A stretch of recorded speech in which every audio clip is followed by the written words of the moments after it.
All America, all the time. Sit down, buckle up, and get ready for The Dan Bongino Show.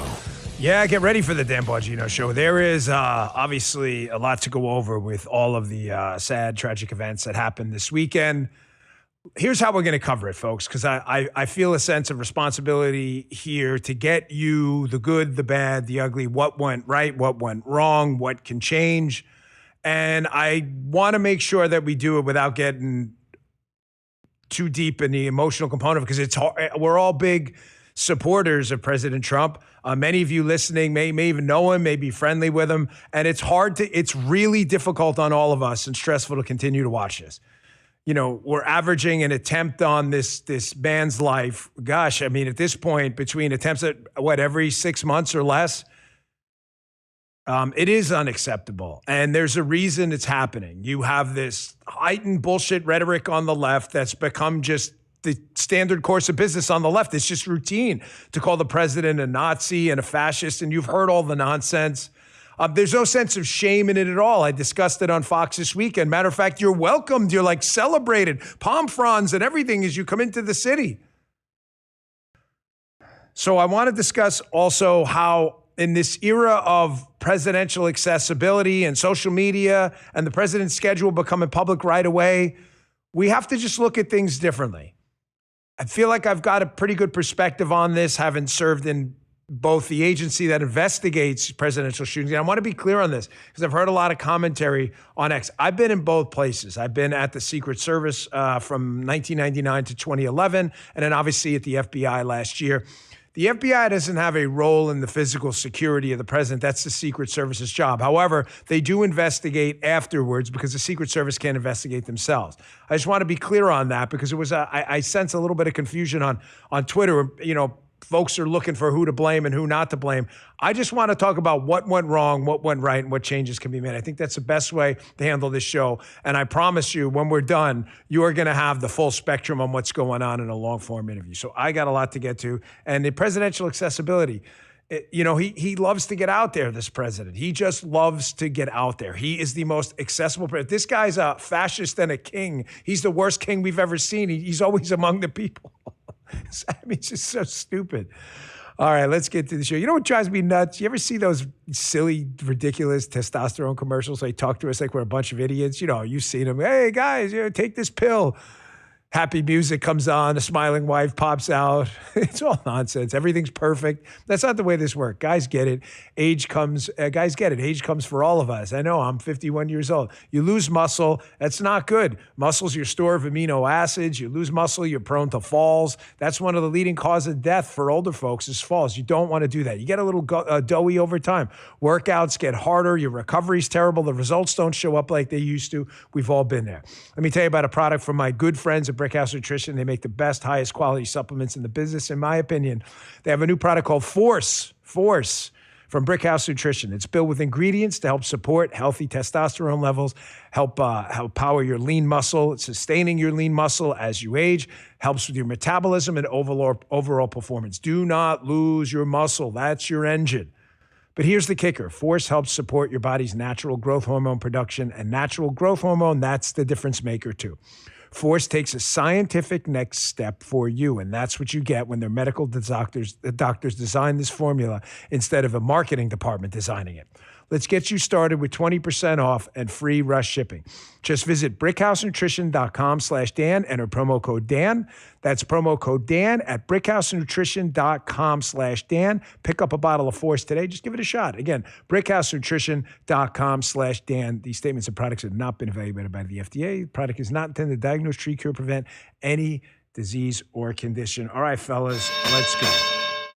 So before we get into it, let's give you a little background. One of the best reports I saw on this, which lays out the timeline, was from a Sky News reporter. Regardless of what you think about Sky News or elsewhere, there's going to be 1,000 B-rolls out there and things you've seen. This is a short breakdown of what went down so we can kind of level set where we're going to go. And on the timeline, you can see how all of this happened in just probably a 5-minute period or less.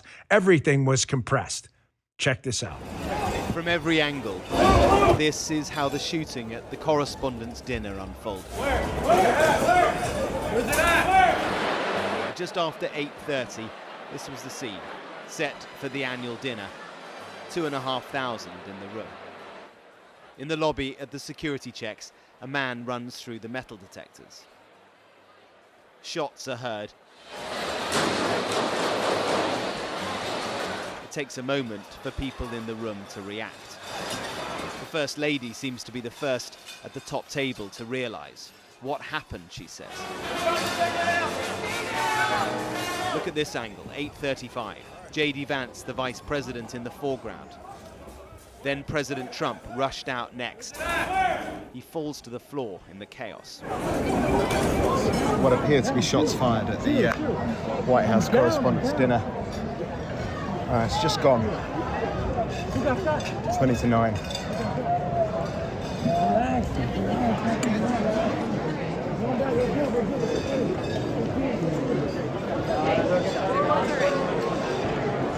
What looked like Secret Service making their way through to the centre of the area now. The nation's top politicians rushed away. Are you okay, sir? Were you hurt? They'd been seated as guests at various different tables. We're all being told to stay in the ballroom at the moment. You can see just how many people are here. An extraordinary moment. The annual White House Correspondents' Dinner brought to a very, very frightening halt. Just outside the ballroom where the shots had been fired, a suspect on the ground. The president, by now secure and back on his social media, posting these two images of Cole Thomas Allen, a 31-year-old from California. So before we dig into what happened here, what happened at this again, another tragedy involving President Trump, I want to start with this. Ladies and gentlemen, there are not two sides to this. Please stop. I swear to you, on a day like today, you have my word on my soul. I am not trying to overly politicize this on a Monday after this weekend tragedy. I'm just trying to speak the truth. There are not two sides to this. There is a war breaking out on the right. I use air quotes on the right because I've said that a lot of these people just pretend to be one of us. There's a war breaking out on the right now because we police our own movement and keep the crazies out. Did you freaking miss this? People on the left, like, you write about it all the time. Guys, we've had these articles in the show, right? Like, civil war breaking out of me. What do you think that civil war's about, you dipshits? We clean up our own movement from lunatics and crazies. You guys wrote about it. You guys are writing about it in the same outlets that are hosting people talking about social murder, implying that violence is okay. There are no two sides. There is one side. It's your side. Can you do simple math? How many assassination attempts what is your level of acceptability of assassination attempts? For me, it's 0. There are not two sides to this. There is a political side of the partisan aisle that openly welcomes people who talk in apocalyptic Manichaean terms, leading people like this to do crazy stuff. That's just a fact. I don't like playing clips of myself. However, rather than repeating this, I was on Fox and Friends this weekend, and I brought up this exact point. There is this assumption on the left that this is just okay. There's no shame at all on the left with saying this stuff. Nazi, you've heard all this crap. There are people who give you back rubs and massages on the left when you say stuff like this. That's not the case on our side. Check this out.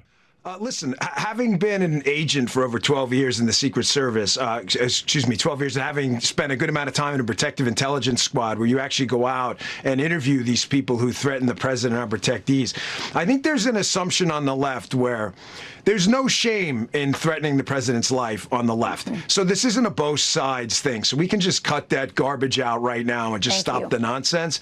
On the right, okay, on any respected kind of mainstream figure on the right, if you were to go out and even imply someone should be physically hurt on the left for their ideas, you're almost instantly shamed out of the movement. There is no such corresponding effect on the left. You just mentioned the name. I don't even want to mention this guy's name because he's such a zero. But he's out there implying that, physical violence is okay and is a means of fighting back against a man or systemic discrimination, whatever crap they throw out there. And not only, Rachel, is there no shame, you're welcomed in open arms on mainstream left-wing podcasts where they're like, hey, come on in and spew this bile out there. There is no such corresponding movement on the right. There is no both sides, folks. Stop telling yourself that. It's not true. You would never be allowed on this network. You work here. I've worked here a long time. You would never be allowed in this network even joking around about that stuff.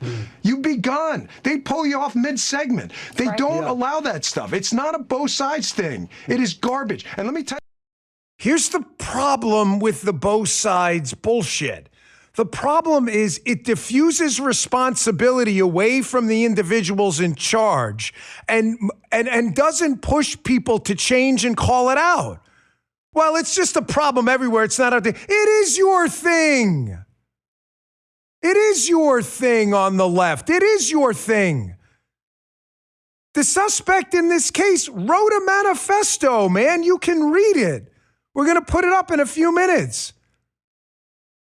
This suspect, not the suspect, because he's that guy. He's now deceased at the recent Mar-a-Lago attack. Did we forget about that? I've only been out of the FBI 3 months. This is the second time doing a show like this. He wrote again what motivated him to do this. Then you got, throw up Barack Obama. I know I'm a little out of order here, but whatever. Here's Barack Obama, former president, who I was on his detail. Listen, I was proud to protect the president. I don't care what party for my politics I care, but, we used to say, you select them, we protect them. I didn't do my job any different. Obama's confused about the motive here. Although we don't have the details about the motive behind last night's shoot. You don't have the details about the motive. Why would you even put that in there? Number one, we did have the details about the motive. You're the former president. Cut this shit. Stop pretending like people didn't tell you what was going on. And second, even if you didn't know the details about the motive, you putting that in there, you know exactly what you're doing. Oh, we don't know what happened, bro. Gee, I don't know. It's only like fourth or fifth time we know about. There's probably tons of other cases that were stopped. That this President Trump, they've tried to kill him. If you don't know, just shut up. He has Secret Service now, Barack Obama. Folks, we know exactly what happened. The Media Research Center put together this little quick montage here. Folks, I strongly encourage you to watch this. You want to know what happens? Let me explain to you. And I mentioned it in my Fox hit there. This is really important you understand this. There's another assumption baked into the left. I'm not talking about the radical left. I'm talking about what they would consider mainstream left-wing voices. The Chuck Todds of the world. I'm not telling you I'm just telling you what they consider. There's an assumption built in that when you say this stuff, democracy's on the ballot, this is the end of times, talking in, like I said, Manichaean, end of world, apocalyptic terms. There's an assumption built in there that you're talking to sane people. Thankfully, most people in this country of 330 million people, Democrats, Republicans, independents, libertarians, far left liberals, most people are, their politics may be screwed up, but they are sane. And thank the Lord, I'm not using your name in vain, God Almighty. Thank the Lord, most people don't act on this stuff. The assumption they bake in, though, is that no people will act on this stuff. That is incorrect. I was in a PI squad for years in the New York office as a young Secret Service agent, protective intelligence. There are people who think you're talking to them through the CIA and put actual tinfoil caps on. I'm not joking. They think it stops the CIA rays from beaming into their heads. Do you get what I'm saying? When you talk like this, the left is saying to themselves, you know what? People get it. We're just being a little hyperbolic and exaggerating to gin up the vote. That's not what's happening. There is a segment of psychopaths out there that believe this stuff is real, that Donald Trump's going to pull away your right to vote. He's going to put trans people in prison. He's taking little kids and eating them on an island. Donald Trump is a pedophile and a rapist. There are people who believe this. How do we know, guys, they believe it? Because they wrote it in the fucking manifesto. Pardon my language. Sorry. How do we know they believed it? They wrote it. It's right there.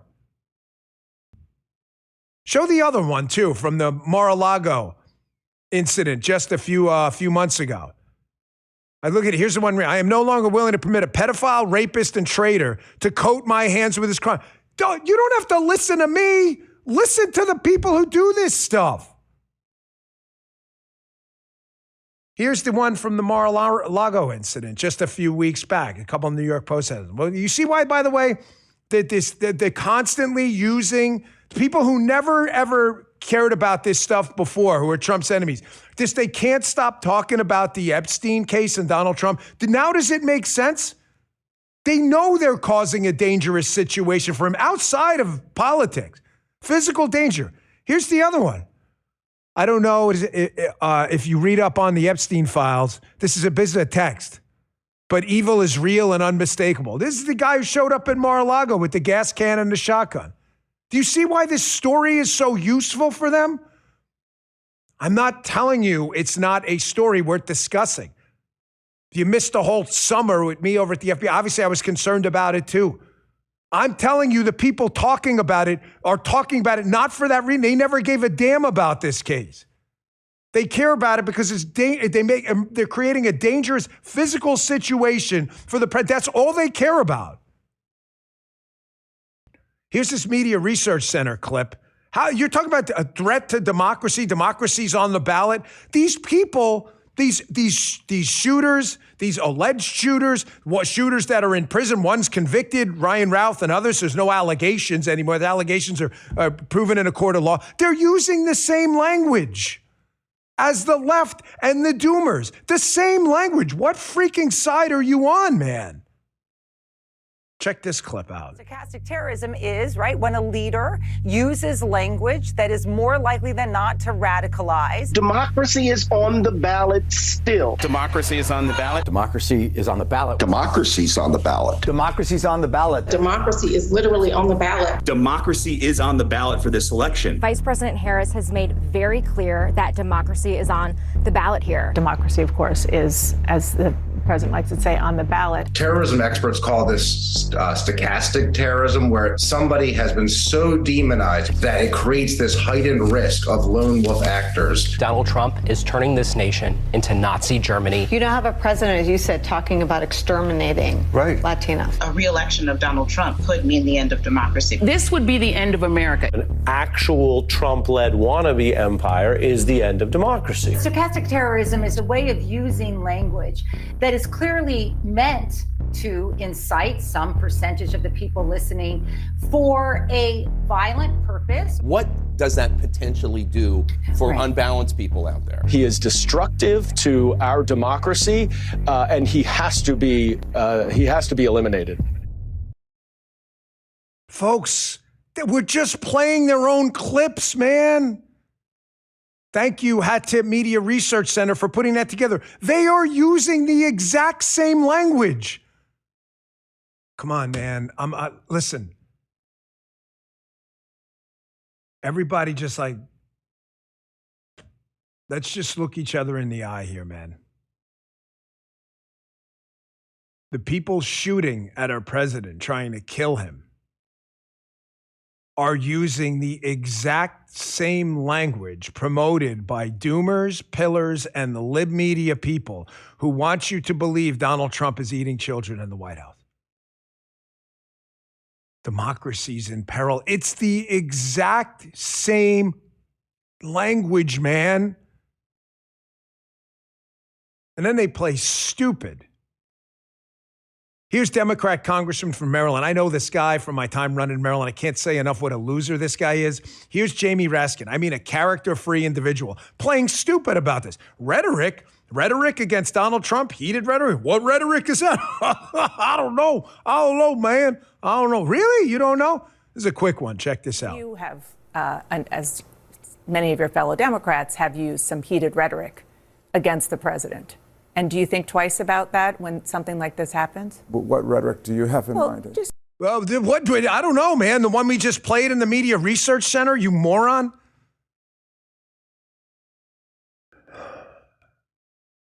Folks, we have a real problem, okay? I think that's fairly obvious. You have a mass delivery system injecting insanity into the veins of the American people. That mass delivery system is called the internet. Stop right there. Before you even, I am a free speech absolutist, period. The solution to this, by the way, outside of breaking the law, I can't say anything, I'm going to kill this guy. Forget that. I'm talking about protected free speech. I am not in any way for censorship. Period. Stop. But that doesn't mean that I can be censored calling out your bullshit either. I have the right to call out your bullshit. And you guys on the left are out of control. You are not, it's not that you're going, I love when people say they're going to get someone killed. They've already gotten people killed. Corey Comparator, did you forget that him? Did you forget that incident in Butler? They've already gotten people killed. You're out of control, man. You are totally out of control, and nothing is going to change until they get a grip over their own movement and shame these people. Censorship's not the answer. It's not. You're not going to do a damn thing. You're just going to push people into a darker corner of the internet where no one like us is going to get to call them out. That is not the answer. It is never the answer. Look what it did during COVID, trying to censor people on the vaccine. Now nobody wants to take vaccines. That totally backfired. Censorship is not the answer. But on the left, you guys better start looking in the mirror, man, because you've already gotten people killed. It's not a question of you're going to get more people killed. And then you've got the lunatic class pretending to be on our side. You already see it was staged. You see this on Drudge this weekend, which has just become like a hotbed of idiocy these days. Staged is the top trend on X. Folks, I can't, just please, if you believe that, just please stop watching the show. I'm like begging you humbly. I just don't want you here. You collectively dumb down the audience, and I don't want to talk to stupid people. Just get off here. Really, get out of the chat. There are people in here who want to waste their time with morons. It would stay, yes, Donald Trump, so eager to get himself killed, set up another lunatic to potentially shoot at him. You know how dumb you have to be? This is if you believe this, I want you to do this little trick. You know, like that movie Candyman? Look in the mirror, say Candyman appears. Look in the mirror and say, I'm an effing dipshit 7 times. And watch, look, a dipshit appears in the mirror. Who is it, Candyman? No, it's you. What are you laughing at? You think that's funny? Nobody heard. I know. I mean, I'm the oldest guy in the show. If there was this movie, you say Candyman 7 times, he appears in the background and kills you. You don't need anyone to appear. Just say I'm a dipshit 7 times, and he's there already. It's you. You're the moron. It was staged. Folks, listen to me, man. If we are not going to be a movement anchored in truth, with a compass that points true north. And we're going to fall for every conspiracy theory because the doomers, the pillars, and the libs want us never to trust anyone ever again. That's how they plan on collapsing the system. Just watch any Yuri Bezmenov video, the old Soviet KGB defector we've played, 25, 30 times, where he talks about how foreign opponents of the United States, enemies of the United States, know they can't beat us militarily. They want us to collapse from the inside. The way to do it is to get everybody to trust nobody. Everyone trusts nobody, the whole system collapses. So what do? Nothing's real. Donald Trump, they tried to kill him again. It was staged. It was staged. We're just asking questions. You're not asking questions. You're being a moron. We're going to ask questions. You want to go do this responsibly? We're going to do it right now. I'm going to take a quick break, and now we're going to talk about this incident, having seen both sides of it, again, from the Bureau and the Secret Service side. What went wrong? What went right? What can change? And we're going to talk about it responsibly. This is not easy. It's not armchair quarterbacking anything, folks. This is not easy work, okay? And anyone telling you that, and Donald Trump has been very grateful for the Secret Service saving his life again. However, we should have a frank conversation about these things because the Secret Service during my time, they was very good at learning from things that went wrong. That's how we got tents. That's how we got a lot of things. Quick break and we'll get back to that. Let's be honest. Listen, the cost of living isn't just high. It's exhausting. You've seen it sometimes. If you've been leaning on credit cards lately just to cover basics, groceries, gas, you know what I'm talking about, their utility bills, you're paying a survival tax of 20% interest or more. Do not do that. Nothing will lighten up your wallet quicker. Nobody wants a light wallet, okay, or a light bank account. Use my friends at American Financing. They have a better way. They've been helping homeowners like yourself tap into their equity to pay off high-interest debt with mortgage rates currently in the 5s. Now is the time to check them out. On average, American Financing is saving their customers $800 a month. That's nearly $10,000 a year back in your pocket and your bank account where it belongs. It takes just 10 minutes to find out what you could save. There are no upfront fees and no obligation to talk to a salary-based mortgage consultant. Here's the kicker. Start today, and you could delay 2 mortgage payments. Nice, huh? American Financing, check them out. They're America's home for home loans. Stop paying that survival tax. Go to American Financing today. Look at a refinance. The number is 888-994-7660. They love the Bongino Army. You guys love them. That's 888-994-7660, American Financing. Or you can visit them online. It's a .net address, americanfinancing.net/Bongino. That's americanfinancing.net/Bongino. Thank you, America's Financing. We really appreciate it. Thanks a lot, American Financing. Thank you. Okay, what went wrong? Let's get into this. These are always the hard parts because, you don't want to seem like you're trying to be holier than thou, and I'm not. Having got that out of the way, let's just talk honestly about what happened. Folks, the perimeter at the event, now, I want you to think of, I'm going to try to explain this to people who haven't, done this for a living. It's not particularly complicated. I want you to think of a Secret Service secure site. And the most impressive security details you're ever going to see are the president's detail. Assets-wise, I've been overseas. I've seen security details for, people in France and for political leaders all around the world, Indonesia and elsewhere. The Secret Service has, I believe, the biggest and most sophisticated protective bubble out there. Think of it as a series of boxes within a box, like one of those Russian Matryoshka dolls, right? Or concentric circles. Sometimes you hear rings, whatever. I used to call it the box within a box. As you get closer to the President of the United States, obviously, and get close enough to him that you're within arm's reach, i.e. you're on the stage. You could be even a person in the background on the stage. When he gives a speech and he's got people in the background clapping, as you get closer to the president, the security gets tighter and tighter and tighter. There's more vetting that happens, and there's other things that go on. Now, when most people think about security, they think about it only like the mags, like the security starts at the magnetometers, i.e. the metal detectors that you have to go through. You walk through, put your hands up. You've been there before. You've seen them at the airports. If you've ever been to a presidential rally, you've been through one yourself. That's not where the security starts. The security starts outside. That's where I think we're going to have an issue. Outside of the magnetometers, what happened there? I'll get to that in a second. However, the magnetometer is going to be the delineation point between what we would call the dirty area, where you could have a weapon outside that. The Secret Service isn't securing the whole world. They're securing the site. What happens outside in the outside world happens. And then you get through the magnetometers. Everyone inside there should be clean. No weapons, no bombs, no knives, no razors, no flamethrowers, okay? You have the clean and the dirty side, fairly obvious.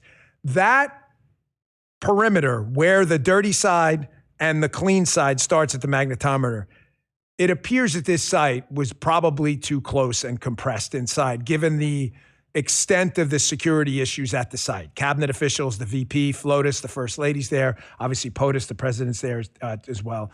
I think in the future, Director Kern's going to take a hard look at this. And at sites like that, I think he's going to consider expanding that mid-level box. Because again, the inner box is the arm's reach, or people within arm's reach of the president, people up on the dais and inside the event. That middle box, the magnetometers, I'm guessing in the future when they do the autopsy and after action on this, that they're going to say to themselves, this was probably too close given the gravity of that event, okay? That's my first thing I think we can change and look at, and I think that'll come out as the investigation happens, and the FBI is going to be looking at that now. They investigate this stuff. The second is what I'm going to call, and it relates to pushing out the perimeter. take note of this. I try to give people analogies because people, think in stories and narratives, and when you put imagery on it, people remember it. Let's call this like the fishbowl analogy, okay? You may say, well, why don't they expand the perimeter out farther all the time? Well, there's an answer for that. And a lot of folks missed this on X this weekend, a lot of kind of armchair analysts, and it's okay. I mean, something wrong with you having an opinion. As you expand the perimeter out, think of it like a glass fishbowl. If you make the fishbowl bigger and you start to put people in the fishbowl, say it's like a life-size fishbowl, and you got to secure them before they go in the fishbowl. If you expand the fishbowl bigger, you put more people in the fishbowl, which means more variables, more people to secure. Now, you may say, well, how is that a problem? Well, it's a real problem. I'll give you an example. I was in Youngstown, Ohio. I think it was a Caterpillar factory. Caterpillar, the industrial equipment company, not the insects. Inside that factory, folks, were, whatever, nail guns, razors, heavy equipment, screwdrivers, things you don't want near the president. You don't want a screwdriver near the president. Obviously. So we had a problem. The problem is the factory had to keep going. So they said, Dan, you got to figure it out. It was President Obama. He wants to do this Caterpillar factory. And I said, okay, given that we can't make that fishbowl too big because people in the fishbowl have screwdrivers, drills, all kinds of things, utility knives they could use against them, we got to find a way to shrink the fishbowl. And that's what happens at big sites like this, is as you expand it out, you've got kitchen workers outside with knives. As you expand it out, it's more people you got to secure. It creates more variables, and some variables you can't control. That's why sometimes they shrink this perimeter. That's something you're not hearing from a lot of these other folks out there. It's not just randomly done. So what we did at the Caterpillar site is we created a box. They had boxes of like steel parts and supplies. You couldn't get, there's no way you were shooting through these things, even with a 50 cal. We made a box inside the factory with these steel containers. And that was the box within the box. And outside, we let the workers do their thing. And we put some assets out there to make sure the guys with the screwdrivers and stuff, not that, they're workers and but you still have to make sure they're not going to come inside and try to do anything with it. That is why they have to balance this. In a perfect world, folks, you expand the security perimeter to the hotel and the street out there. In the real world, it's really hard in a resource-constrained environment to do that. Sometimes it's almost impossible, and you create extra variables. However, this case, I think it's going to turn out after the analysis that this one was too compressed, okay? So we'll call that the fishbowl problem. You expand the perimeter. You create one other issue about the fishbowl problem as you expand the fishbowl is if you push the security perimeter outside, you force people to queue up and line up outside. Well, what's the problem? Well, the problem with that is, ladies and gentlemen, although the Secret Service is responsible for the president, the first lady, the VP, and you have other security details in there, DHS secretary and others, other people have details. The Secret Service also doesn't want attendees for an event to get gunned down outside as they're all queued up by some lunatic who shows up outside. I'm not giving you an excuse for, I didn't do the security plan. I've been out for 3 months. I'm just telling you there's a reason they don't expand these things out all the time in a bigger way. I think this one was a little too compressed. I think we're going to find that. Here's another issue about what went wrong. Folks, the access control funnel, it's the same problem. Once you get to that point, and you can only have a certain number of points that are access controlled, magnetometers. Why? Because there's just not enough people. You can't have 100 magnetometers so that only 1 or 2 people get on the line and bounce in. There's just not enough people. So you create this funnel effect at these access control points, which has people line up, which creates a crowd flow problem. There's just no way around that. When President Trump, I saw an example this morning, when President Trump goes to like the US Open or a football game, people have to line up. Here's one of the access control points here. You see with this, guy runs right by. I mean, this obviously that part did not work out as planned. Which brings me to another point here. Folks, when you do in-town events, I didn't get to say this on Fox this weekend. I'll be on Hannity tonight. Maybe I'll get this point out. But in-town events, they're called in-towns. In-town means Washington, D.C., and the NCR, National Capital Region, Northern Virginia. Those are considered what they call in-town events. things may have changed, so I can't say conclusively, although knowing a little bit about it, when you do in-town events, it's not typically your most senior advance agents doing those. Those are the ones, because there's not a huge pool of people on the president's detail. It's not like 20,000 guys, folks. I'm not going to give you numbers, but it's just not like that. There's not this enormous pool of people. So what'll happen is your senior guys who've been doing really complicated sites like this was for a long time, they're typically doing the state visit by King Charles, which is happening today. You know, they're headed out to, you know, say Afghanistan or Pakistan where the VP was going to go, because those are obviously complicated sites too. The problem is within towns, having less senior guys doing the site advances on that is sometimes you get people who just haven't been around the block as much.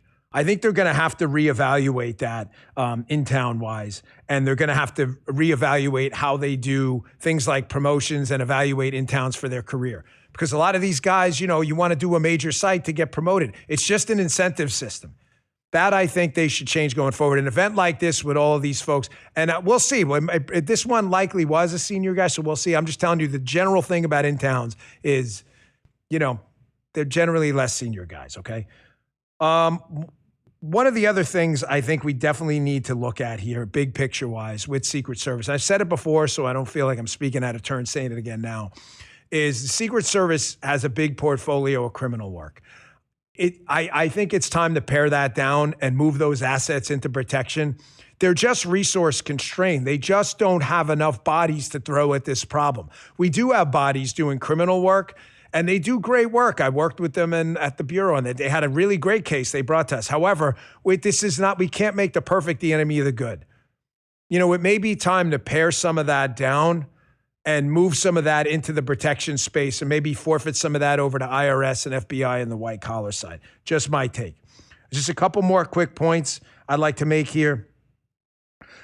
We're going to need better cooperation from these venues in the future. We're going to need these assets, these days in advance. You know, if you're going to host an event like this in a hotel, the Secret Service is resource constrained. They just don't have the ability to send 500 guys out at every site, you know, a month in advance. They have about 10 days to 14 days. That's it. If there's an announcement that whatever, in Albuquerque, New Mexico, the president's going to host a site, that venue really has to help out with their own private security. I'm not suggesting the hotel didn't do this in this case. I'm just saying, like, sometimes there's this thing like, oh, the Secret Service is just going to handle all of this. Okay. But, you know, sometimes you got to step it up a little bit more yourself. And again, I'm not suggesting the hotel, they have their security, but a lot of stuff was missed here. One more thing I want to bring up. When you see the perimeter of, and you can see again what happened at the event, the mentalist Oz or Oz, whatever his name is, showing him. And then you see Melania's, ironically, First Lady Melania Trump. She is the first one who kind of senses what's going on here. You see her. She says, what happens in this incident? Another thing I'd like to bring up is at the security checkpoint where you see the man storm in and run in at that point. I told you that is actually not the outer box. That's the mid box. So what happened in the outer box that was missed? We're going to need to bump up in Secret Service counter surveillance assets, plainclothes undercover agents. We have them, but there's just not a lot. You're going to have to bump up and double and triple that unit. Add people on the outside who can see this stuff before they make it to the mid-level checkpoint. You probably want to double up your CAT teams too, your counter-assault teams. You see the counter-assault teams storm the stage. Now, while we have this on, running in the background, the incident here, what went right? Well, folks, the evacuation, I saw a couple people saying, what happened? They took the vice president off the stage and the president, and they took him through different spots. Yeah, that's for a reason. You don't want to bring him to the same spot in case there's a secondary attack. There's nothing that went wrong there. You're not going to take the vice president across the stage in the other direction. You're going to take him in a different route away from the POTUS and the FLOTUS so that they're not in the same spot at the same time outside of the event as they're evacuating. The evacuation, and to the agents who jumped in front of the president and the counter-assault team members, you could see them in the black BDU uniforms and their tactical gear rushing the stage. CAT is the counter-assault team. That's the Secret Service SWAT team that's with the president at all times. They responded instantly. You see the evacuation there. You see Vice President Vance pulled off one side, the president off the other side. Folks, in my experience, which cover and evacuate is the rule, take the protectee, cover them. There they do. They cover them right there. You see it? CAT teams out there, agents are ready to spend, they're covering them right now. Cover and evacuate happen quickly. You're not going to see it faster than that. It was called out over the radio. They got them off stage. The evacuation worked. The evacuation worked. You see some CAT members and some other special weapons teams. We had assets there. The rule in the Secret Service is cover and evacuate. Rule number 2 is maximum to the protectee, minimum to the problem. That may sound weird to you. Maximum to the protectee, minimum to the problem. What does that mean? Folks, what it means is when you look at the assassination in, was it the 50s? In Korea, I think it was, a video shown in Secret Service training all the time. One of the things they did, the mistakes they made, is there's a shooting that happens on stage and everybody rushes to the protectee and rushes to the threat and leaves the protectee out there on his own. If there was a secondary attack, that's it. So maximum to the protectee, you see that here, all those assets flooding President Trump and Vice President Vance, that actually worked. We didn't need a minimum to the problem because, as you can see by some of this voiceover footage we have in the lobby out there, they had enough assets in the hotel to respond maximum to the protectee, maximum to the problem. You can see the Secret Service agents responding here, which is good because if there was a secondary attack, you've got a lot of guns on the scene right there. Again, was the perimeter probably too compressed? Yes, but was the response after the fact pretty good? Looks like they had enough guns on the scene to stop that. The box held. They did not get inside of the event, the subject with a weapon. Again, we gave you kind of the good, the bad, but did not get inside. Thank you to our National Guard folks, too. You see kind of maximum to the problem. Obviously, I want to strongly applaud the CAT agents who responded to the stage instantly. One of those guys looks like he's jumping over the table. I mean, it's incredible how quickly they were on stage. And another shift agent, you'll see him in a tuxedo at some point. If you look at the footage again, he jumps right in front of the president on stage. He's not even thinking about, like, am I going to get shot or not? He's just thinking cover, evacuate, cover, evacuate. He is responding as his training taught him. So there was a lot of bravery here, too. And I think that deserves applause. And I think that's what the president was talking about. All right, a couple more things I just want to address, and I want to get on to how, again, the rhetoric here. The left is pumping this rhetoric into the social media ecosystem, and these lunatics are picking it up. I'm going to get to that in a second with the receipts to back it up. I'll show you some changes. Folks, again, I think the criminal investigative days have to be kind of pared down. We have the resources to move them over into protection. I think they should do that. I think the counter-assault teams should probably be doubled, and I think it would probably be a good idea. That's going to take a while. CAT training is not easy. It takes a really long time. They use a lot of former special forces guys. However, the training is going to take a while. It's not going to happen overnight. But if they doubled those CAT teams, I know we're used to using QRFs, quick reaction forces, and other SWAT agents outside, but I think it's a good idea at these checkpoints now to not only bump up surveillance at checkpoints, but also to keep a CAT team out there as well. A couple CAT operators. Something to consider, just my thoughts. It's just an opinion. You're free to have your own. CSU rotations, I think they need to double that up, counter surveillance, move those perimeters out farther. Folks, resources, they need resources. They just don't have enough. They just don't. This president, as I said in the beginning of the show, is unbelievably accessible. The president loves to be out amongst the people. This guy's like the worst king I've ever seen. Kings don't mingle amongst the people. They think they're the great unwashed. This president, all he wants to do is go out and shake hands, kiss babies, get in crowds, answer questions from the press. He's very accessible. They just need a bigger footprint around him. That accessibility is not your friend, but it is good for the president because he likes to get out there, and it's not going to change. Another thing they should probably consider is bumping up their drone technology inside. If there was kind of an indoor drone that had mapped out the place, they may have caught this guy. They may have seen him on some kind of video surveillance beforehand. Just a thought. And then one more thing, they probably want to create serpentine-like checkpoints going forward so that people who come in can't run in, kind of like you have at a vehicle checkpoint where you force a vehicle to do a serpentine. That way it can't get ahead of steam before hitting an obstacle. They may want to consider ballistic protection at those checkpoints, some panels. Keep those panels, because you'll see here this guy had a running start. I mean, this obviously was not good for, the plan. Maybe create a serpentine with some ballistic panels. It's not going to be the greatest way to do it, but at least would slow him down. Maybe and give you some ballistic protection as well. Folks, now do you see why I've been out here for the last few months after my first year there with the Trump team, warning you about what's going on? There are a number of enemies of the United States, foreign governments and elsewhere, that are pouring money into bullshit narratives, making sure that you don't trust anyone and that the system collapses from the inside. And when these subjects out there trying to kill the president of the United States multiple times are using these same narratives, we should be asking questions. Why are people doing this? I showed you this manifesto. Again, everyone's innocent until proven guilty. Subject's going to get his day in court. I believe he has his initial appearance today. We'll see what the criminal complaint says. There'll probably be a superseding indictment, I would imagine, coming up shortly. This is according to the manifesto we have. He talks about how he apologized to all these people, basically that he's not really targeting law enforcement, but targeting Trump officials. And then he notes, of course, at the end, that he's no longer willing to permit a pedophile, rapist, and traitor to coat my hands, he puts, with his crimes. Of course, none of that's actually true. That's a story told to you by the media, not the story. You saw the other, again, attacker at Mar-a-Lago using the same language. These are why these narratives about Epstein and elsewhere are useful to these people. They create a dangerous, that's what they want. They want a dangerous situation for the president. What other reason would you consider to pump this into the veins of the American electorate?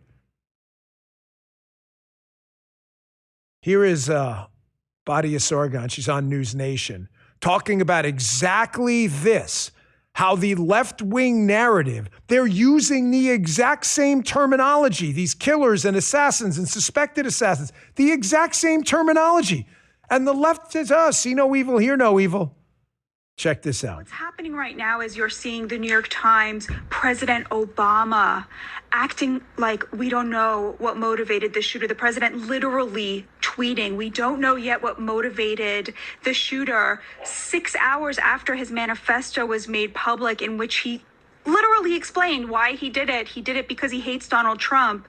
And the thing about his manifesto, Natasha, is that it is indistinguishable from the rhetoric you routinely hear on the left from the president's opposition. He called him a rapist, a pedophile, and a traitor, which you can turn on CNN or MSNBC any hour of any day and hear them talking about the president that way.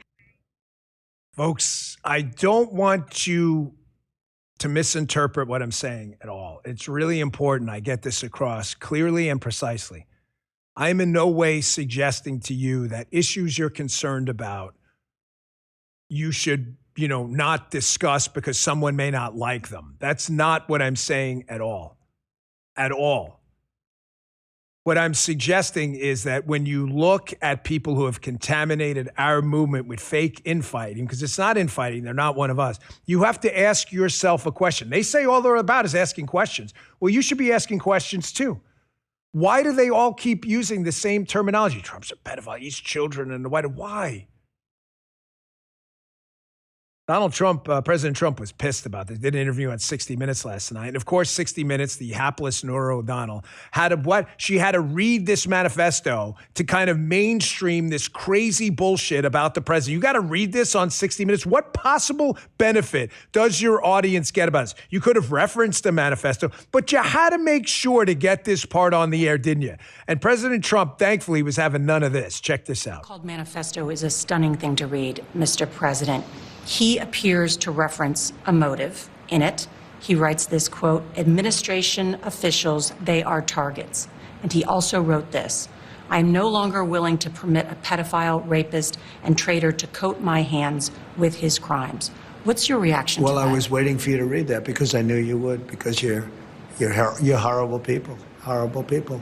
Yeah, he did write that. I'm not a rapist. I didn't rape anybody. But, I'm not a do you think he was referring to you? Excuse me. I'm not a pedophile. You read that crap from some sick person. I got associated with all stuff that has nothing to do with me.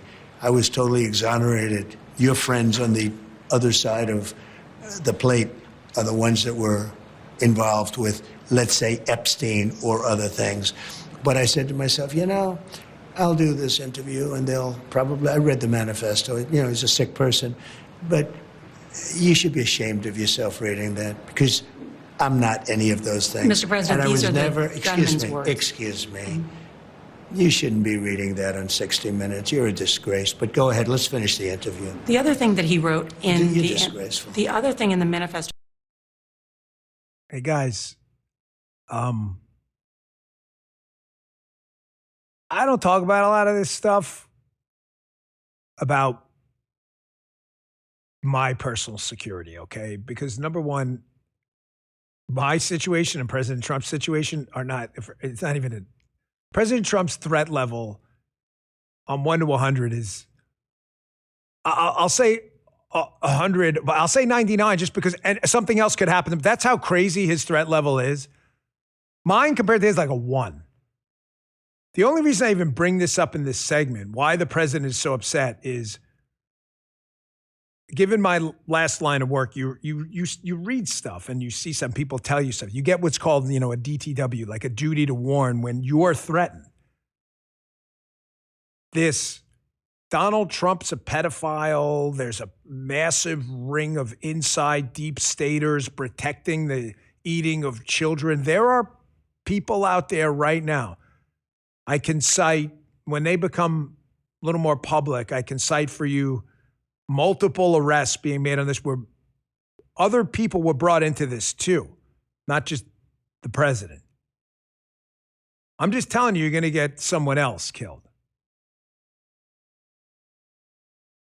I'm just telling you, like you can continue to say this crazy stuff, and you may think there's no, but you may want the penalty. And I love how Norah O'Donnell pretends she plays all naive. Oh, you think he's referring to you in that? Like you didn't read that on purpose to get that out? Come on, man. To the crew at 61 minutes, thank you for reminding me in the chat. 61 minutes, we haven't used that in a while. Some of you will get that. You should be ashamed of yourself.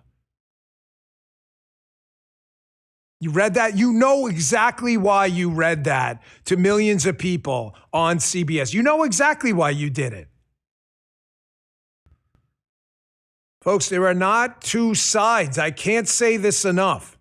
I've been very candid and honest with you about the Republican Party. We have our issues too, zero doubt about that. Republicans are not the solution to all your problems. I say it all the time. However, Democrats are the cause of all your problems. I put out a tweet this weekend. I said, the guy's been shot, impeached on false premises, investigated for bullshit charge. He's still standing. He's still going. There are not two sides. That's a fact. That stuff happened. That all happened to the president. And then you've got the other side, these fake, phony frauds, like this Ro Khanna, who, by the way, this guy, I'm not sure this guy, I never heard from this guy about the Epstein case ever. Oh, there's the tweet. Thank you. I wrote at the end, that's just straight up balls for this, because it is. Shot, attacked, impeached on false charges, investigated for frivolous claims, maligned daily by the drive-by media, threatened by the world's worst terrorists, and still moving forward. That's just straight up cojones. Yeah, it is. Ro Khanna is the other side. Ro Khanna is a coward, straight up eunuch, no balls. Ro Khanna is the biggest fraud in Congress. Ro Khanna, after J6, was one of these people, like big censorship guy. Now he claims like he's some left-wing libertarian. He's full of shit. I never heard a word from this guy about the Epstein case or else, not a peep. But of course, now that it's used to declare the president's eating children in the White House and nearly gets the man killed again, What do? You think they say, well, you know what? Maybe it's time to come clean and actually fund DHS and the Secret Service. Did Ro Khanna, this fraud, phony, fake? Here he is on one of the weekend shows. They're asked about the DHS funding, which would fund the Secret Service that's keeping the president alive right now. And here they are still making up bullshit excuses not to pay these men and women. This guy's your hero? Check this out. Speaking of the acting attorney general, you heard him just tell me that this should be a wake-up call for Congress to fund DHS. Does Congress need to act in the wake of this incident to fully fund DHS? Absolutely. We've been funding, the Democrats have been saying we want to fund DHS. We just don't want to fund ICE agents with the ICE raids against American citizens and against immigrants in ways that broke the law. But the Democrats have said that we will fund DHS as long as you separate that from the ICE funding, and we've done that many, many times. So just to be clear, full of shit, Ro Khanna. We want to protect our open border system and endless illegal immigration into the country and not fund ICE that is largely funded through 2029. The law enforcement side, the civilian side are still getting screwed. And they asked that I mention that, and I should. They're still working basically for nothing at this point. They're not getting paid. And Ro Khanna, hero of the stupid, Ro Khanna will still not fund and hold up DHS funding, but says he wants to fund it just to make sure we still have basically open borders there and we don't have to fund ICE that the law enforcement side's already funded through 2029. Folks, I can't take these guys. This guy is overflowing. This dude is full of all of it. Here's another narrative out there, too, that's contributing to this environment. So now we've got the Democrats. Trump's all the fascist, Nazi, you've heard it all. Creates a dangerous environment. Dangerous environment variable number 2, created by the Democrats. Let's not fund DHS or pay the Secret Service so that these guys have to drive an Uber to feed their families, okay? Let's not fund them. And then you have this other narrative also, that the most accessible president in U.S. history, Donald Trump, a guy who, listen to me, zoom in, a president who is easily the most accessible president in American history at the expense of his own life. Let me tell you a quick story I heard from an old senior agent right when I got on the job. He said, I don't know how true this is, maybe some of the Reagan staffers, maybe Mark Levin, I don't know. After Reagan was shot, ironically, at the same Hilton outside, Reagan pared down his schedule dramatically. They were a little worried about the security situation. He still went out and did his thing, was very accessible. Donald Trump, they keep trying to kill this guy. Do you guys notice? And he just keeps going out there. He could stop this tomorrow. Donald Trump could stop this tomorrow. You know what he could do? He could say, build Fortress White House, I'm never leaving. He's not doing it. He still goes out there and does these events. It's not the first time. It's not the second time. It's not the third or fourth time. And he's still out there. I bring that up in light of this clip. This is Paul Begala, the total loser, on CNN debating the great Scott Jennings, right? This is right during the correspondence, right before it. But here's another narrative out there that you should chuck in the garbage and the libs can roll in a ball and write up that Donald Trump somehow is an enemy of the press. The guy nearly got killed again and did an interview with 61 Minutes and hates him. How is this guy an enemy of the press? He's out there all the time, everywhere, answering questions. Do you guys ever tell the truth? Good point, Justin. He almost gets shot at a dinner. As Justin brought up, I totally missed. For the press. It's a press dinner. This guy's the worst king I've ever seen. He's really not good at this king thing. Here's Begala promoting another BS line that the president's somehow an enemy of the press and targeting them. Really? All they do is criticize him all day. That's why people keep trying to shoot him. Check this out. I have no doubt at all the jousting that we're used to between the press and the media will occur tomorrow night. It's censorship. Every president is frustrated with the press. Who is all the way back to There's Thomas literally Jefferson. nobody that is censored. He shut down the Voice of America. He defunded NPR. He has sued any number of They have more journalists money now than they've ever for had. expressing the truth or their opinions. You can't name a single journalist who right now is incapable of speaking negatively about Donald Trump. In fact, it's more than ever. Are you? Folks in the chat, yes or no? Yes or no? Can you name a journalist who President Trump has singled out and put in jail just for an opinion? I'm not talking about anyone who violated the law, disclosed classified information. I'm talking about hey, can you name a single one? I'll ask an even better question. Do you think, folks in the chat out there, that there is a shortage of people in the left-wing media to criticize President Trump? Yes, there's a shortage. No, they're everywhere. What are you even talking about? These people are everywhere. They're all over Twitter. They're all over TikTok. They're all over Facebook. They're on the big networks. They're on the cable networks. They're on the fringe networks. You really believe that there is some kind of shortage of left-wing media people criticizing President Trump? Are you smoking the Krizak, man? What the hell is wrong with you people? Thank you. The chat always tears up the show. It's shows for you guys. Suspect will be in court at some point today, so we'll get a better look at the charging documents and some other material they had on this subject as well. Folks, I say it all the time, man. Libs love nothing more than running ops against their own people, too. They're running a huge op on you with this Trump is a king, enemy of the state, end of democracy, democracy's done, all this bullshit. And it is leading to real, tangible, dangerous outcomes. People have already died. Stop saying someone's going to die. It already happened. I'm going to take a quick break, and I want to show you this clip about the inverse of that. Tupperoni there. Thanks, Dan, for educating us, armchair quarterbacks. Hey, I'm just no better than anyone else. I just haven't had experience in both of these agencies. It's only fair that I give you kind of the inside baseball about how we can learn from this going forward. This is not to take away from the bravery of anyone out there who did what they did at all. And again, it's easy to say after the fact. However, we do have to learn from this stuff. We do have to learn from it. Folks, I use my car for so much getting to work, running errands, family trips. When your car goes down, it's not just inconvenient. It costs you a lot of money and a lot of time. It is really, really an issue. Throws off everything. I've had that moment where a strange sound goes off. You're like, oh, you're already counting the dollars you're going to spend, right?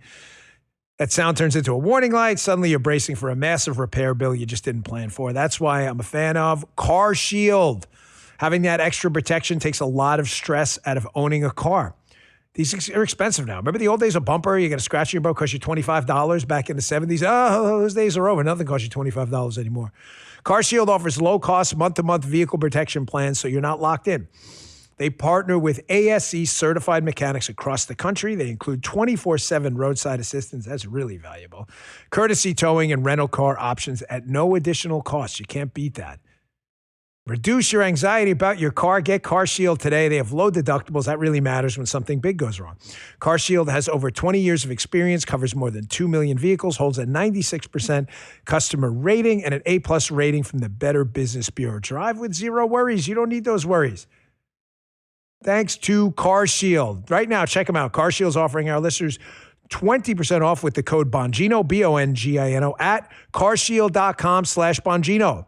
Don't let an unexpected breakdown ruin your day. Get covered with Car Shield and drive with confidence. Go to carshield.com/Bongino. Use code Bongino for 20% off. That's carshield.com/Bongino.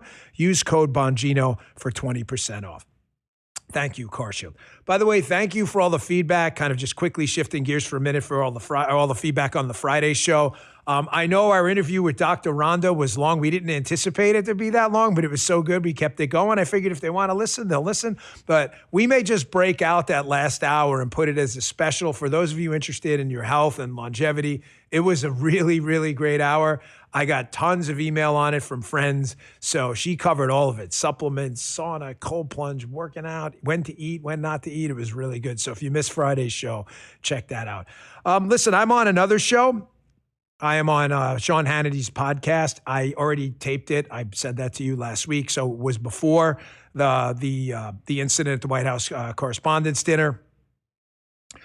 So that obviously we don't mention that. I think it's going to air tomorrow on Hangout with Sean Hannity, the podcast, wherever you get your podcast.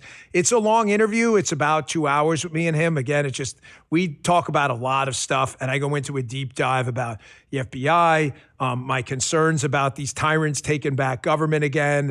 And it's a pretty interesting interview. But one of the things I cover is a deeper dive than I've ever done before about President Trump and his team and their view on crime, law, and order, and how President Trump was a real leader in this space, and how he came in and using the Rudy Giuliani broken windows approach, combine it with some new and novel approaches to how the FBI goes and helps local law enforcement clearing state warrants. The FBI can help with state warrants. Yeah, we could. We just had to fix some things and move some things around.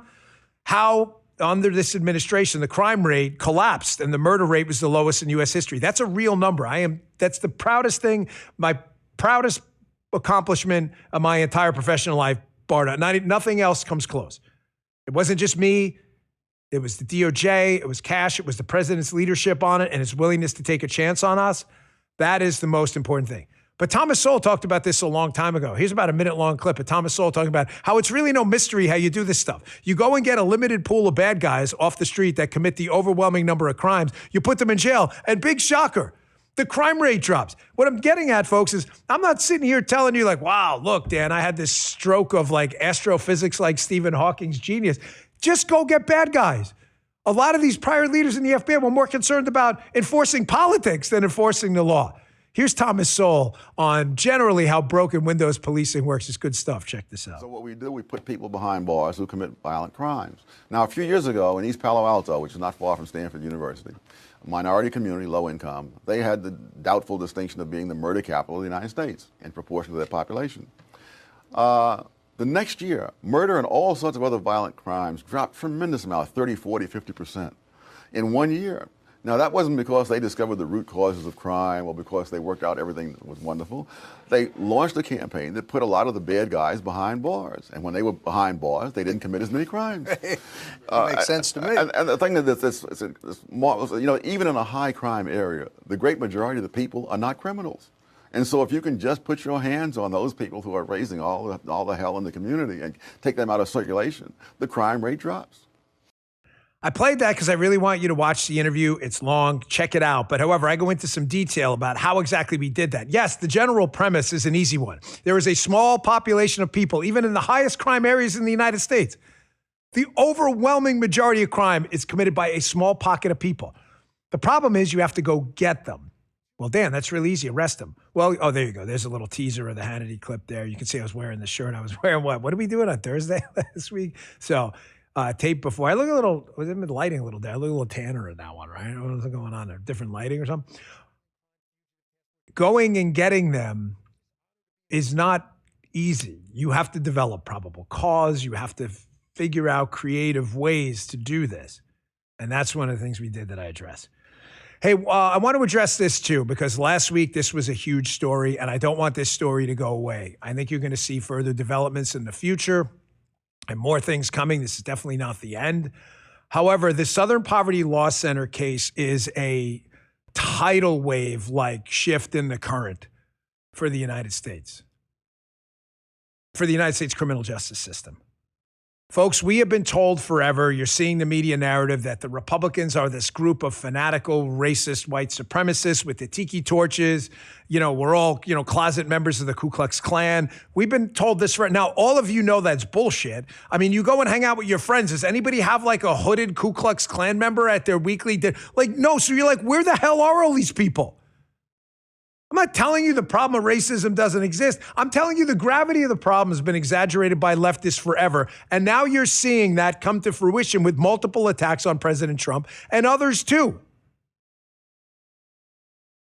A good chunk of this was a fabricated, funded narrative by left-wing groups who profit off of the persistence of the mass racism false story.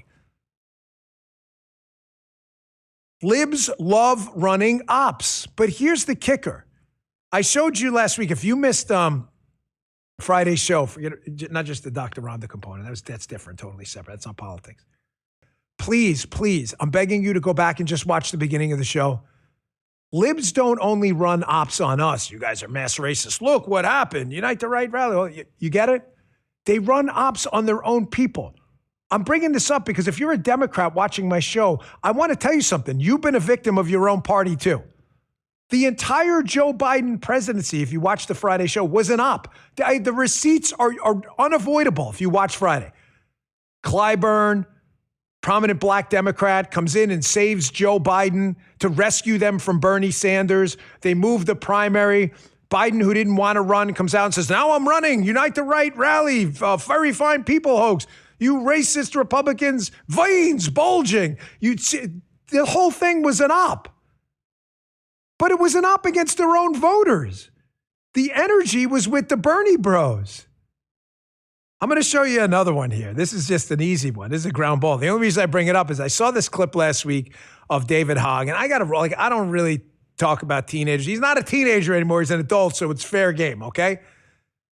David Hogg was like the biggest leftist celebrity in the whole like gun confiscation movement. It's not, don't ever call it gun control. There's no such thing. They can control guns. They don't do any of that. They only control guns from the good guys. The bad guys get to shoot the hell out of you.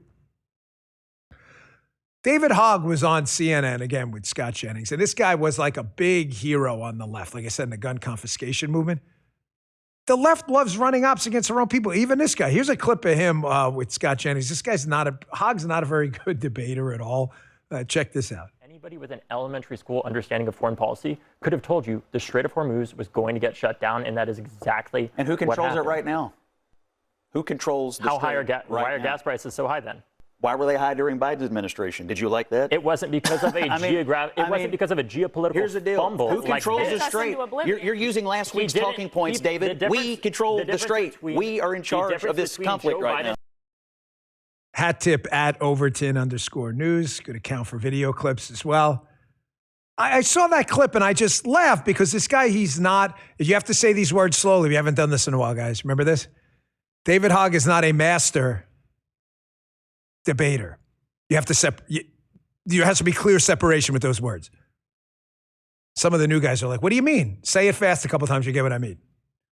He's not a master debater. Scott Jennings is, and he gets constantly wrecked on TV. However, like I told you, this guy was a big, big celebrity on the left when they thought they could confiscate your guns and use them. And then the second he got in a position to do things within the Democrat Party, put up that headline. The libs ran an op against their own people because they felt like he couldn't contribute to their taking back of power and weaponizing government. They ran their own op. David Hogg to exit D.N.C. after Backlash to his primary play. I thought this guy was like your hero or something. They love running ops against their own voters.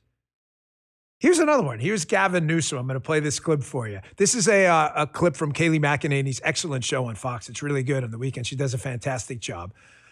Gavin Newsom, there are now credible allegations, which should not surprise anyone, that the hapless far-left governor of California may have known about these massive levels of fraud for a really, really long time. This is an op against your own voters. Your voters and constituents in California, which are paying a ridiculously high tax rate to the California government, and that money is being shuttled illegally to people screwing you over, and he may have known about it. I think we all know he probably had a good idea. They run ops against their own people all the time. As long as the money keeps flowing to groups that keep them in power, they don't give a damn about who it's stolen from. Democrat, liberals, communists, others. It doesn't matter. Check this out. We have unearthed an explosive report. The 2022 document that I am holding is an 87-page report from the then acting state auditor in California, addressed directly to the governor of California, warning in no uncertain terms that the state's weak oversight of hospice agencies has created opportunities for large-scale abuse and fraud. That last part's a direct quote. Now look at this screenshot of the very first page of the audit, addressed to Governor Gavin Newsom. The subtitle warns of the extensive fraud plaguing California today. It cites fraud indicators found particularly in Los Angeles County. A rapid increase in the number of hospice agencies with no clear correlation to increased need. In fact, listen to this. The aged population increased 40% in California between 2010 and 2021, while the hospice agencies increased aid an astonishing 1,589%.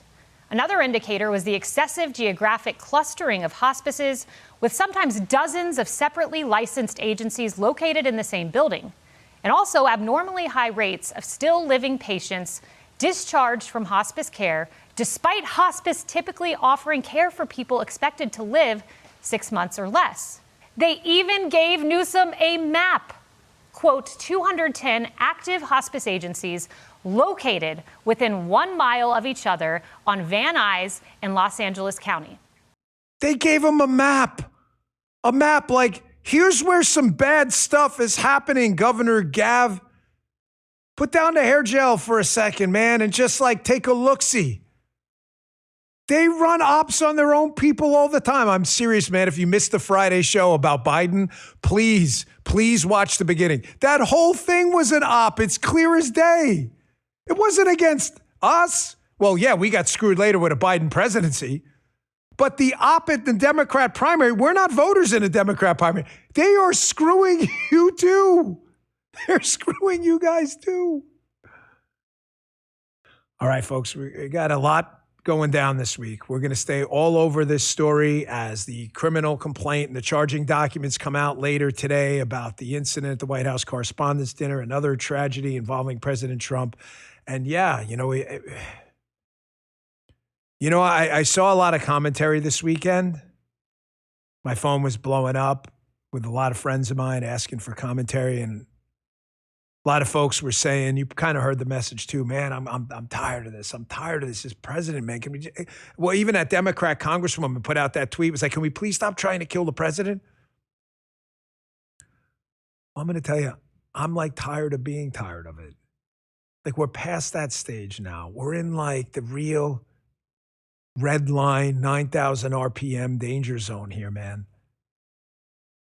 And let me just put out a warning here. If one of these attacks is successful, I don't know where this goes for the Republic. I think there's a built-in assumption that, we've survived the Revolutionary War, 1812, the Civil War, Korea, World War I, World War II, Vietnam, Afghanistan, Iraq. There's an assumption built into this, a bunch of societal strife, Jim Crow, all kinds of horrible things that happen. I think there's a built-in assumption that, we'll just get through it. I'm not sure, man. I'm really not sure that structures we've relied on in the past, de facto or de jure, hold if one of these attacks is successful. So I'm asking my political opponents on the left, but also fellow citizens of mine. It's a fact. Maybe it's time to just kind of look in the mirror, like I said before, because this is not both sides. I'm going to be clear about my side right now, in case you haven't heard it the 1,000 times I've said it before, probably more. You start venturing into the realm of political violence, I want to kill that guy, you can get off my show right now. I am not your friend. I will never be your friend. Matter of fact, you are my enemy. I don't care what you claim your politics are. You are not my friend. I don't want you here. I don't want you in our chat. I don't want you on our show. I could not be more clear about this. Maybe it's time for you guys on the left and in the lunatic left-wing media and the Ro Khannas and others in the world to just be absolutely resolute from this point forward that this heated bullshit that's led to this over and over again is just not welcome in your party. I can't tell you to do it. I don't want to censor you or anything like that. I'm just telling you, like, grow some balls. Be a man, step up, do the right thing, not the easy thing. It's not hard. Folks, thanks again for tuning in. You got Haley coming up at noon, rumble.com/Haley. I think Steve Crowder's got a pretty fire show today, too, so we'll raid his show as we do often. You got Vince. Vince had a huge audience today at 8 a.m. Please check him out at rumble.com/Vince. great host, part of the Bongino Report family here. We really appreciate it. And please, if you would, it is a free app. Download the Rumble app if you want to watch my show. Our video is exclusive to Rumble. Rumble.com/Bongino. If you just want to watch on the web, just click that follow button. We really appreciate it. And give us a follow on Apple and Spotify. Our audio is there. We always appreciate the support. Thanks so much for tuning in, guys, ladies. I will see you back here tomorrow at 10 a.m. I'm Haley Caradia, host of Vince, host of Scrolling with Haley. You can always catch my show right here on the Bongino Report. Live, 8 a.m. Eastern, weekday mornings. Weekdays at noon. If you miss it, no worries. The show will always be right here and anywhere you find podcasts. Thanks for watching.